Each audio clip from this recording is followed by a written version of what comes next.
Ini ada suara begini juga ini. Ada suara. Waduh, suara apa ini?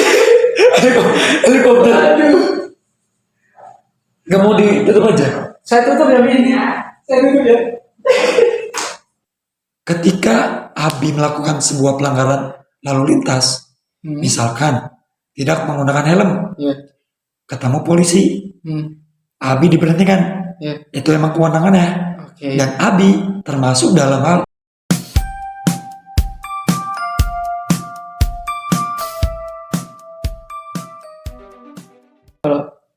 Lihat kehidupan sehari-hari ini, khususnya yang di Indonesia, di negara gitu, itu pasti dalam setahun tuh pasti ada aja eh, kasus apa gitu, dan kasus itu pasti melibatkan anak-anak hukum gitu, sehingga kayak Abi mereka tuh kayak pasti mengambil isu ini untuk dipelajari di itu.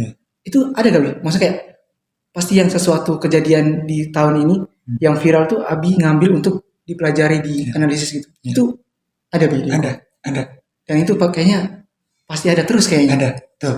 Jadi dosen-dosen hukum itu ketika dia memberikan tugas kepada mahasiswanya itu banyak mengambil dari kasus-kasus yang sedang viral.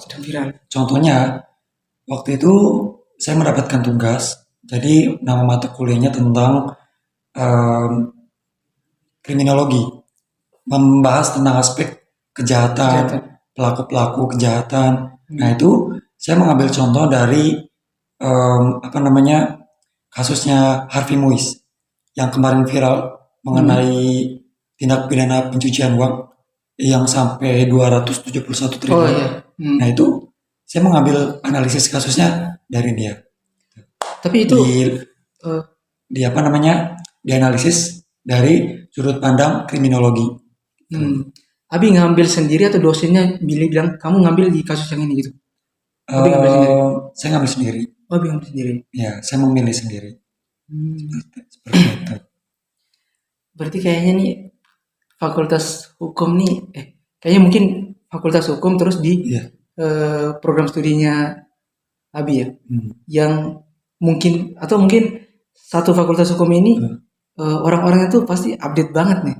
Mereka pasti pokoknya berita-berita tuh mereka tahu ya. Kebanding sama fakultas lain. Benar. Jadi kalau kita mau nanya apa berita terbaru ya ke anak hukum aja, mereka tahu semua tuh. Jadi kasus-kasus yang sedang hangat belakangan ini tuh banyak anak hukum yang membaca gitu, yang mengetahui secara detailnya bagaimana, secara runtutan peristiwanya itu bagaimana, itu anak hukum kebanyakan tahu. Jadi mereka mulai banyak menganalisis suatu kasus itu ya berangkat dari kasus-kasus yang viral di masyarakat gitu.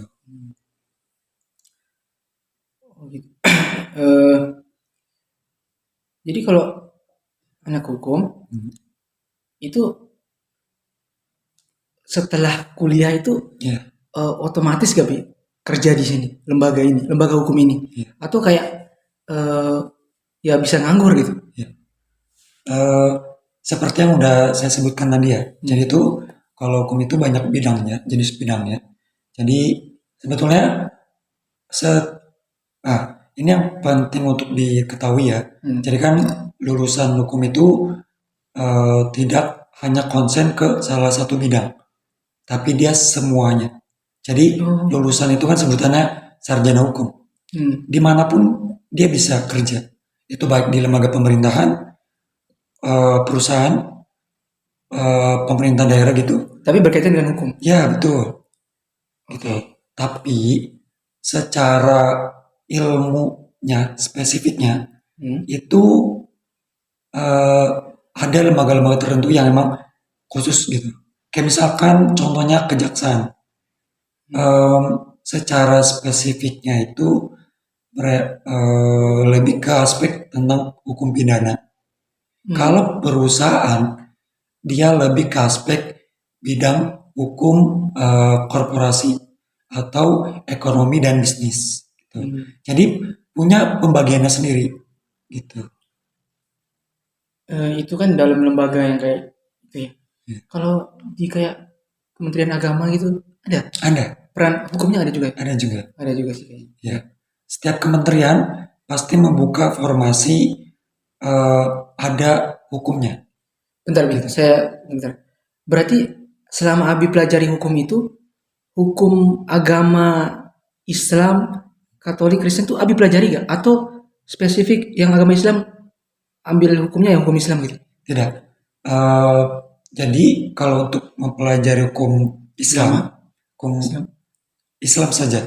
Oh Islam. Jadi di Fakultas Hukum itu hanya mempelajari hukum Islam karena di sini kan Indonesia mayoritas beragama Muslim dan meskipun mahasiswa ini berasal dari non Muslim, dia wajib untuk mengambil mata kuliah hukum Islam. Wajib ya? Wajib. Ada juga namanya hukum waris Islam. Itu dipelajari juga sama orang-orang non-Islam. Iya, betul. Yang ambil jurusan hukum. Iya. Oh, tapi ada gak Bi ilmu hukum yang di agama Katolik mungkin? Kayak ada materinya gitu mungkin? Tidak. Gak ada. Gak ada. Berarti yang dipelajari itu cuman hukum Islam aja. Hukum Islam aja. Wow. Betul. Tapi kayaknya tuh ada deh di kitabnya agama Katolik gitu. Mungkin mereka tuh pasti ada kayak bab-bab tentang hukum tuh kayaknya ada. Cuma dia gak dibahas di perkuliahan. Ya mungkin karena mayoritas juga Indonesia kan Islam. Ya, mungkin gara-gara itu juga. Nah, kaitan sama Islam nih Bi. Saya tuh sebenarnya bingung Bi konsep hukum di Aceh. Kan katanya tuh mereka punya hukum sendiri ya. Iya. Katanya ya kalau berzina dicambuk gitu. Iya. Dan itu kok bisa terjadi Bi? Maksudnya kok bisa gitu? Kok maksudnya kan mereka Indonesia gitu. Kok bisa mereka punya hak itu? Iya. Dari mana datangnya? Kita belajar sejarah nih berarti ya. Oke, jadi dulu itu ada beberapa daerah khusus seperti Aceh contohnya. Dia memiliki kekhususan dalam membantu perihal tentang kemerdekaan Indonesia. Dia memiliki kekhususan. Ya. Nah, berangkat dari hal tersebut, lantas pemerintah ini memberikan kekhususan bagi Aceh itu dengan membentuk sebuah undang-undang. Itu ada undang-undang provinsi Aceh. Sama sepertinya Yogyakarta, Papua, mereka punya undang-undang sendiri. Daerahnya sendiri. Gitu.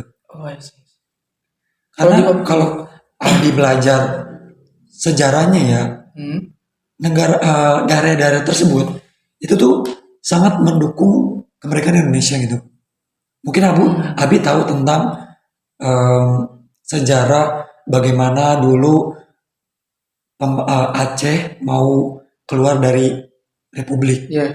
Nah, dibujuklah sama Indonesia, pemerintah Indonesia supaya Aceh nih kembali ke Indonesia. Bujuknya lewat? Karena waktu itu orang di sana itu syariat Islam itu sangat kuat, gitu. Pelaksanaan hukum Islam di sana itu sangat kuat. Karena kan mereka nggak ingin ya, pengennya mereka itu ya udah Indonesia itu membentuk aja gitu sebuah negara Islam gitu. Tapi pemerintah Indonesia juga nggak mau mengeluarkan Aceh begitu aja gitu. Akhirnya ya udah dengan syarat tertentu akhirnya pemerintah mau nih. Nah, syaratnya ini apa? Ya udah mengkhususkan gitu, membentuk sebuah undang-undang khusus bagi Aceh gitu. Dan sampai sekarang Aceh pun ini melaksanakan syarat Islamnya benar-benar ditegakkan gitu. Berarti secara tidak langsung dari pemerintah Indonesia ini dia kayak membuat undang-undang khusus untuk Aceh itu ya seolah-olah karena upaya untuk kayak beradaptasi gitu. Jadi kayak karena mereka emang dasarnya itu Islamnya kental banget, Islamnya keras banget. Jadi ya dari pemerintah kayak Aceh nih ya Islamnya itu kayak keras banget nih, jadi kayak ya undang-undang khusus dalam hukum Islam gitu. Gitu ya berarti. Iya. Bisa dibilang Iya. secara tidak langsung. Pemerintah Indonesia pun gak mau menyia-nyiakan Anjing itu. Apalagi waktu dahulu Aceh itu sangat andil dalam kemerdekaan Indonesia.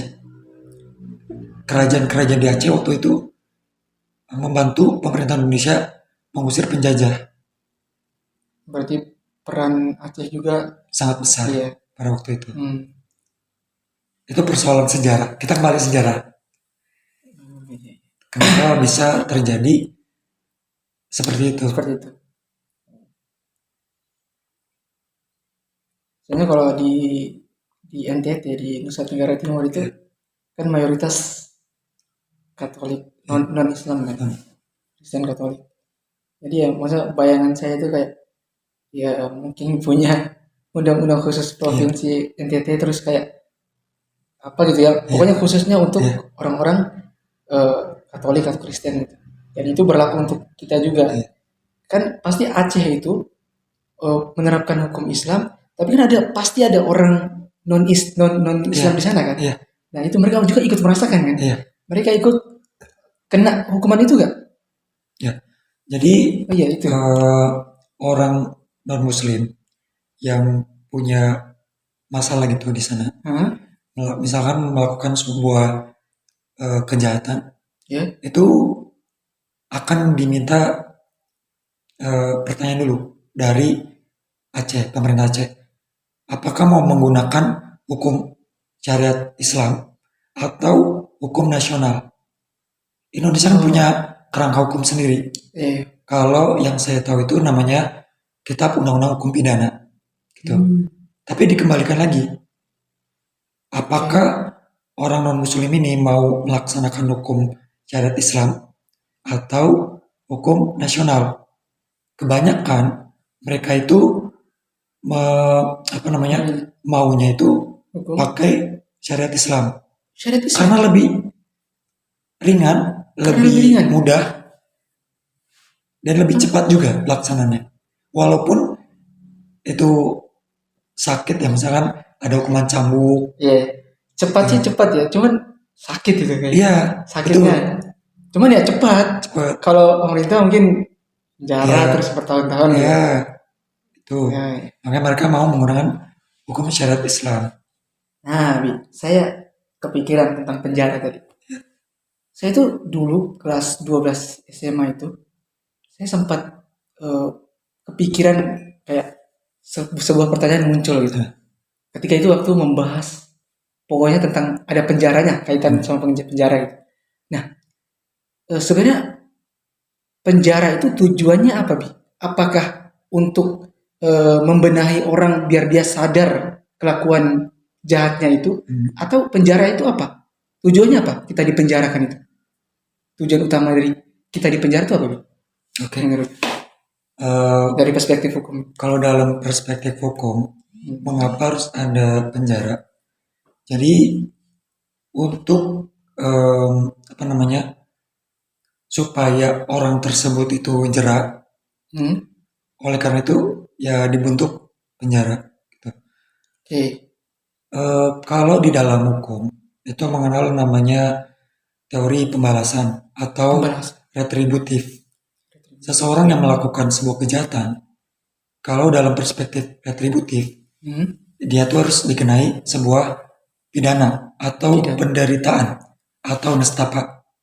Nestapanya itu apa?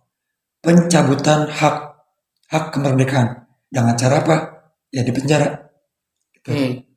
Dengan tujuan apa? Supaya mereka ini bermuhasabah lah, atau memikirkan tentang dirinya yang melakukan kejahatan, supaya kedepannya mereka ini bisa menjadi pribadi yang lebih baik setelah keluar dari penjara. Tahan Bi. Jadi bisa dibilang ya untuk bisa jerah gitu ya, orangnya bisa bermuhasabah, biar bisa keluar dari penjara tuh bisa lebih baik gitu. Nah, pertanyaan selanjutnya, Bi. Saya tuh pernah dengar katanya, ya kalau kita penjara bisa kita keluar, kayak penjara tuh kayak setara dengan kita bayar uang berapa juta gitu. Iya. Itu benar ya? Iya. Benar. Itu benar dulu atau enggak? Kalau dibilang seperti itu ada kasusnya yang ngebayar. Bayar Cuman nggak semuanya juga. enggak semua. Maksud arti bayar itu Bayar denda maksudnya, bayar denda berapa juta gitu. ya untuk supaya dia itu cepat keluar. Itu ada. Dan itu dilegalkan? Enggak Enggak ya? dilegalan. Hah? Enggak. Berarti setiap kejahatan itu ya penjara gitu. Gak ada kayak bayar uang, itu gak ada. Sebenarnya gak ada. Enggak ada. Gak ada ya? Enggak ada. Oh, makanya saya tuh, pertanyaan saya itu, ya itu, kalau misalkan penjara terus uang apa denda setara dengan kita membayar denda gitu. Jadi kayak ya ngapain gitu, orang penjahat masuk penjara ya kalau bayar denda selesai dia keluar. Ngapain? Gak ada efek jerahnya kan? Iya. Jadi kayak kejahatannya ya kamu gak di penjara, dikasih uang keluar kamu. Ya ngapain? Maksudnya kayak Yang saya pelajari dalam hukum pemidanaan. Jadi di dalam KUHP kita, Kitab Undang-Undang Hukum Pidana, itu menjelaskan pidana pokok. pidana. Salah satunya itu ada pidana penjara, pidana denda. Itu termasuk. Jadi gini, kalau kita mengenal namanya subjek hukum itu ada dua.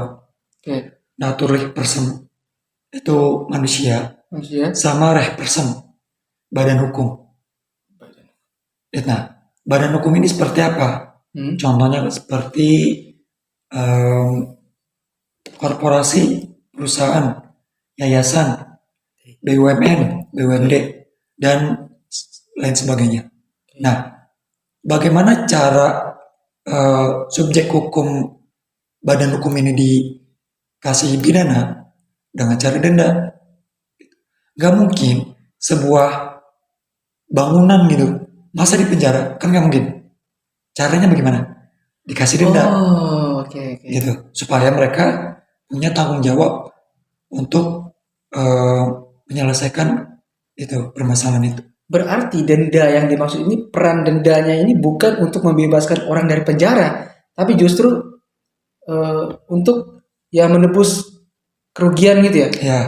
Dan itu ditanggung sama itu yang perusahaan yang dia yang melakukan tindak pidana. Oh, berarti denda itu tuh perannya di situ ya. Betul. Oh, gitu. Tahu nih, sudah selesai. Ya, kayak gitu contohnya banyak sih. Kayak misalkan tindak pidana lingkungan, pembuangan limbah, pencemaran air, udara, tanah. Nah, itu kebanyakan yang jadi pelakunya badan usaha atau enggak pelaku usaha itu. Supaya mereka gini, dari undang-undang pengelolaan dan perlindungan lingkungan hidup itu mengamanatkan ketika terjadi kerusakan lingkungan, pelakunya harus tanggung jawab untuk memulihkan kembali fungsi lingkungan hidup. Dengan cara apa? Dikenakan denda. Gitu. Perhitungannya bagaimana? Nah itu kalau untuk perhitungan nanti ada caranya. Tapi yang jelas supaya lingkungan hidup itu kembali pulih, dikasih denda. Gitu. Terakhir nih, pertanyaan terakhir. Abi itu pro atau kontra dengan sebuah pernyataan gini? Orang yang terjerat korupsi, maka orang yang terjerat korupsi ini salah satu hukumannya adalah dia dimiskinkan. Jadi harta bendanya itu diambil semua oleh negara. Itu Abi setuju gak? Saya sangat setuju. Karena kalau kita lihat akhir-akhir ini bagaimana cara hakim memutuskan kasus korupsi, mereka masih mengenakan denda atau enggak penjara. Dan itu kalau dalam banyak penelitian itu sangat tidak efektif. Dan benar-benar masih terjadi korupsi hingga saat ini. Gitu. Oleh karena itu, mengapa masyarakat sipil kebanyakan pada saat ini itu sangat menginginkan undang-undang perampasan aset segera dibuat atau dibentuk sama DPR. Fungsinya apa? Supaya yang tadi disebutkan Nabi untuk memiskinkan para koruptor tersebut, gitu. Lewat undang-undang itu. Betul. Gitu. Caranya seperti itu.